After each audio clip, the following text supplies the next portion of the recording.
I-86 and all the other American highways, I've come to what they call the other Iraq for a very different type of road trip. Why would you come here, you ask? Well, you're about to find out.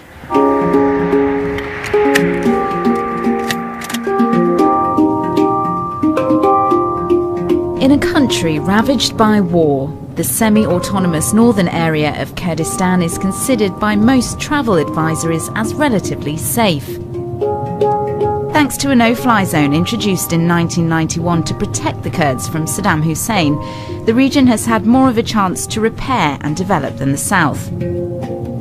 Disputed areas are still dangerous and a no-go, but for the most part you're free to hit the open road. This particular one, built by New Zealander Archibald Hamilton almost 100 years ago, is heralded as an engineering feat, and it goes all the way to Iran. When Hamilton first started building this road in the late 1920s, nobody thought he could do it. Aside from uniting all of the tribesmen who were working for him, he also had to chisel and dynamite his way through all of these mountains. In the summer, hundreds flock here from Iran, Turkey and Egypt. Although areas in the south of Iraq like Ur and Babylon are beautiful and rich in history, many people who live there travel north for time out. We do picnicking, we see the nice sceneries, it's beautiful weather in the summer, and in the winter it's nice as well. So we just enjoy ourselves, and the area is developing further.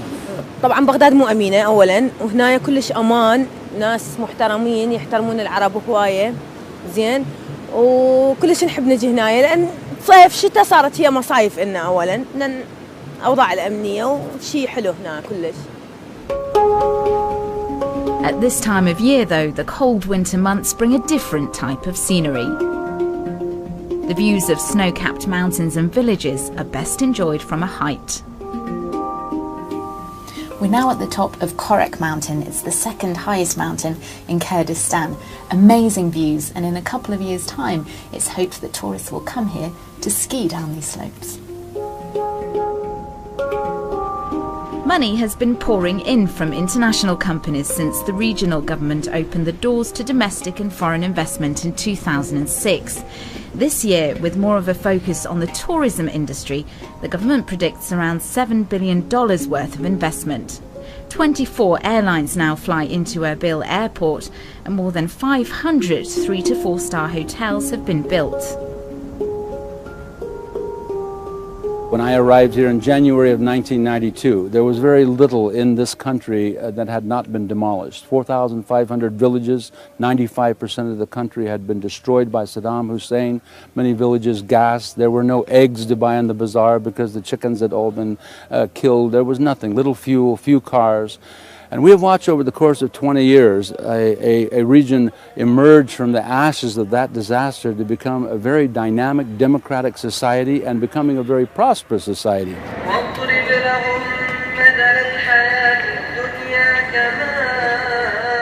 Now, of course, there are eggs and chickens and a great deal more. Erbil has just been named Arab Tourism Capital of 2014 by the Arab Council of Tourism. According to the government, 2 million people visited the region last year. This year, it hopes that figure will rise to 5 million. مثلا قلاي هولير مثلا اگر مثلا اركولوجيا كان باسكين مثلا قلاي هولير ك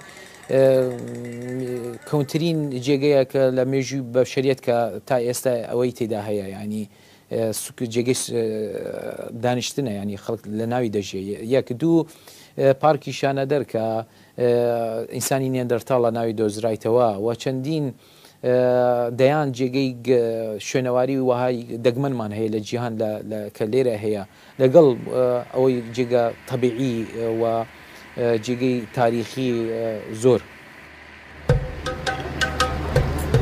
With life in Baghdad and in the south of Iraq in general still extremely dangerous, you can really understand why people who live there would come here. There's such a sense of peacefulness and calm sat here beneath the citadel.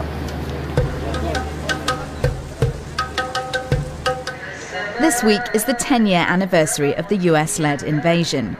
Today, the Kurds no longer fear persecution from Saddam Hussein, and instead of looking to the past, many now say they have the freedom to focus on their future.